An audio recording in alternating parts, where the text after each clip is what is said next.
And happy Monday, February 13th, 2023, and welcome to a pre-Valentine's Day edition of what I like to call the Isolation Cabin. I am your host, the vegan you believe in, Kirk Cadet in the flesh as always, and on this podcast we talk about the many different forms of isolation that happens to many of us, whether we do it to ourselves or something that happens in our lives does it to us, the negative impact it has on our lives, and what we can do to overcome all those scenarios and situations in order to make it on the other side to better and happier things. Since it's Valentine's Day week, I figured it was appropriate to talk about the type of isolation that deals with isolating yourself from relationships. Too often, people will stay single because they either don't want to date, they don't feel like dating, or what have you, or they're in the process of dating, but for whatever reason, they find a way to mess it up. And the way I mean mess it up is by finding the smallest thing they don't like about the other person or the smallest thing they don't agree with about the person and just making that as an automatic deal breaker and doing it constantly and constantly and constantly.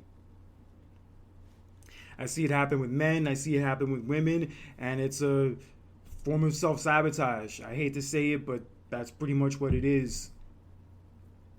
And the more you participate in that kind of isolation and that form of self-sabotage, the lonelier, unhappier, and miserable you're going to be in the long run. And hey, look, I'm not saying there's anything wrong with being single and waiting for the right person who's worth being in a relationship with to come along, but that doesn't mean that A, you shouldn't try, and B, you should mess it up with somebody who otherwise has every good thing going for them just because of one minor little thing you don't like. Because I have news for you guys. The right person, no matter how perfect they seem, will always have at least one thing that you are not a fan of. And if that one thing is something small and minor, then you're an idiot if you would mess it all up just for that. And considering that tomorrow's Valentine's Day, I know that loneliness, I'm sure, is hitting some of you extra hard if you're that kind of person. Because, hey, I've done it before. There's been a time or two where I was overly picky and I ended up missing out on certain girls that were good catches that I probably would have learned something from, but it is what it is. You live and learn. And I've also been someone, especially over the last year, who just stopped trying. I went through a bad breakup almost about a year and a half ago, and it kind of put me in a bad headspace in a bad way. And honestly, I just didn't really feel like dating afterwards. And looking back at that last year now, it's not a way I want to live. Not a sustainable way, honestly, for anybody to live. Because it's one thing if you're single because you're just not willing to settle for just anybody, I get that. But when you're not even trying, and for whatever reason you always find a way to mess it up, then you are really cheating yourself and really making yourself miss out on some good things in life that are worth having and good people that could be in your life for a long time. And why do people do this? Why do people sabotage themselves like this and either not try or just find a way to ruin it, find a way to screw it up, find a way to scare the person away? I guess one aspect of it is maybe because they were the victim of a bad breakup and one that left them in a bad way, or the person they were with did something to traumatize them or really hurt them and rock them to the core. And maybe that person's afraid of jumping back into another relationship and letting themselves be vulnerable. It happens. It's not okay, but it happens. And another reason why people might do this is because of, let's say, they grew up without healthy relationships as an example for them. Whether it's their parents, their grandparents, their aunt and uncles, they didn't really grow up around healthy relationships and never saw an example of what it should look like. And in turn, when they grew up and they got older, they didn't know how to handle the dating world and getting close to someone. And as a result, They go through their lives lonely, unhappy, and isolated. And no matter how independent you are, and no matter how much of a self reliant person you are, at some point in some time, you're eventually going to need somebody. You're eventually going to need that companionship. And you're eventually going to need that connection with another person. And that connection, that companionship, is a beautiful thing. Even if it doesn't last forever, even if it only lasts a certain amount of time and it has maybe eventually does have an expiration date, just having that experience with that person for the time you do are what show you that those relationships are worth having. And are, as corny as it sounds, makes life worth living. You can be independent, you could be strong, you could stand on your own if you have to. But I'm telling you, this life is so much better when you have somebody to share it with. And you have a companion, a partner, someone you can trust, someone you can be vulnerable with, someone you can be yourself with, and just submit to physically, mentally, emotionally. That shit is priceless. And that shit is worth having. And you don't want to not experience it and miss out on it just because you're too scared or you're too picky, or you always find the littlest thing wrong with someone. Yeah, because it's the worst. You understand how badly you're cheating yourself and screwing yourself by letting the past dictate your life to this degree? And hey, look, I know those past experiences suck and they're horrible, they're traumatic, they're not memories you like to revisit.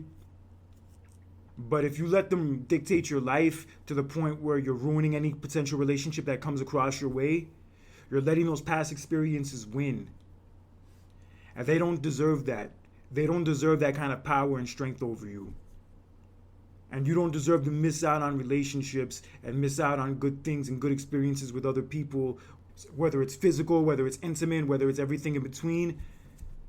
You don't want to miss out on that shit just because you can't get out of your own way. And whether you like it or not, most relationships are about that, getting out of your own way. Because sometimes you have to compromise. Sometimes you have to get out of your comfort zone. Sometimes you have to take a chance. And I know that can be scary. I know sometimes it could be uncomfortable. But there are some people and some relationships that are worth that risk. And I'm telling you, taking a chance on those relationships is better than sitting in your apartment on a Saturday night just watching Netflix and doing the same old shit. Promise you. Because pride can be a good thing, but pride can also be a motherfucker. Because it's okay to have standards. It's okay to have, certain things that you wouldn't deal with and that you wouldn't tolerate. I get that. But there's that. And there's just simply nitpicking. Like if you would just stop talking to a person just because they say GM instead of good morning, or because they have an OnlyFans, or because one of the curls in their hair is out of place, or because they don't use emojis when they text you or whatever dumb shit. You're going to really ruin it over that? Really? Really? That's what you want to do? That's the kind of person you want to be? Yeah, because with that kind of behavior and that kind of attitude, you're going to have people running for the damn hills. You think anyone wants to be around that bullshit?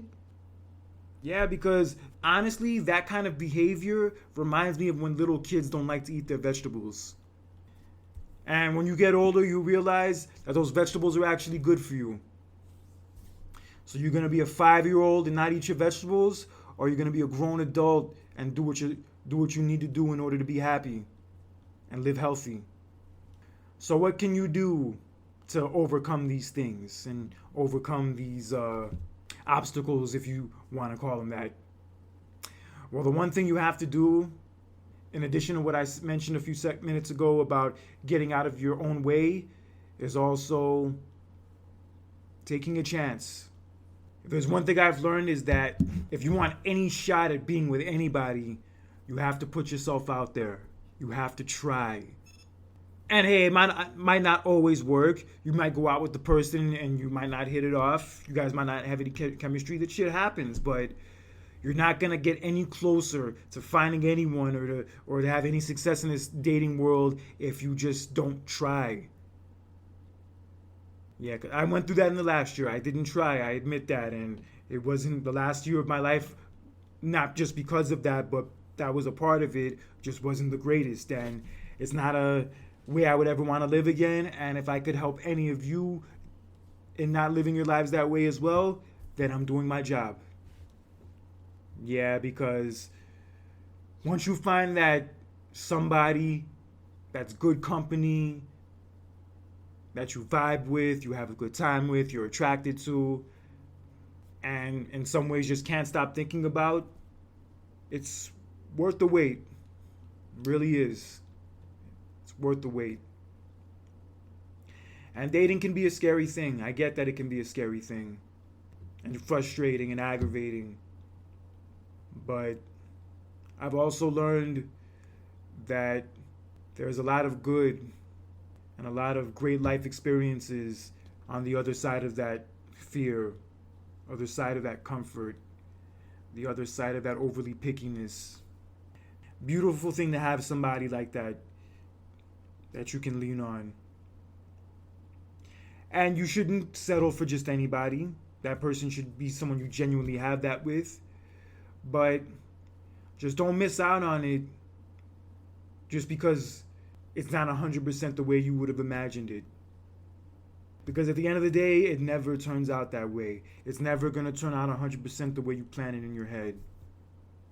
But if you end up meeting somebody who checks most of the boxes and you have more of a good time with than a bad time with, and who you genuinely enjoy their company and you're also attracted to them, then run with that. I know there's no guarantees it'll last forever. If you have that in the moment, run with that for as long as possible. It could last for a weekend, it could last for a month, it could last for a year, it could last forever. But just don't cheat yourself out of that experience and out of living your life. To be honest, dating, getting to know people, having those connections, it's a part of living life. And living life is not just locking yourself in your house and being overly picky and being too scared to open yourself up to another person. That's not living. It's dying. And now is not a good day to die. With the good in the world, with the love we can give and the love we can receive if we're willing to, there's no need to isolate yourself from that. There's no need to cheat yourself from that. If you have that chance, you have that opportunity, take it. Because love is a beautiful thing. Not just on Valentine's Day, but also on the other 364 days out of the year. And you could either be someone who's too scared to take that chance and too scared to open themselves up to another person, and also who just always knows how to say the wrong thing and do the wrong thing in order to mess it up, and in some ways does it on purpose. You could be that person, or you could be someone who says, hey, I want better. Hey, I want to have a genuine connection with someone. Or hey, I want to know what true love is. And if you pick the latter, I'm not saying it'll happen overnight, but eventually you will find something and possibly someone worth having. Because if you don't go for it, if you don't try, and you allow yourself to ruin every chance you get at happiness, then, as I said a few weeks ago, the only place you're going to end up is old and alone. And with all the good that you can have as opposed to that life, it would be a shame if you chose to live it that way. But yes, Valentine's Day is upon us. It's not a holiday I celebrate regularly, and I don't have necessarily a significant other this year, but that's all right. I still see the good in it. I still see the fun in it. And there's no reason to be a sourpuss about it. That's another thing. even if you don't have somebody, even if you are single, you don't have to knock and talk shit about Valentine's Day and all the people who are, and all the other couples and all that jazz. It's so weak. Just so weak. And like I said, it doesn't have to be for you. I'm not saying you even have to be in a relationship, but no, don't knock on other people who are and who enjoy Valentine's Day. They're not hurting you. They're not bothering you. Just don't do that shit. Be a lover, not a hater. You'll get further in life. Yes, but Valentine's Day is upon us. Hope you enjoy your holiday. Whether you're single, whether you're with a significant other, just make the most of it. And just remember that putting yourself out there and taking a chance on love and on relationships worth having is a form of self-love that all of us should practice. And if you want to talk to me more about this, among other topics, you can feel free to message me on my Facebook, Instagram, LinkedIn, which is my first and last name, Kirk Cadet. And I will be back here with you guys next week about other different forms of isolation, the problems it causes, and what we can do to overcome them. Because the more work we put into overcoming these issues and overcoming our isolation, the more good things we'll allow to come into our lives to replace it. So until next time, this is Kirk Cadet for another edition of the Isolation Cabin. Spread love, happy Valentine's Day, and take care.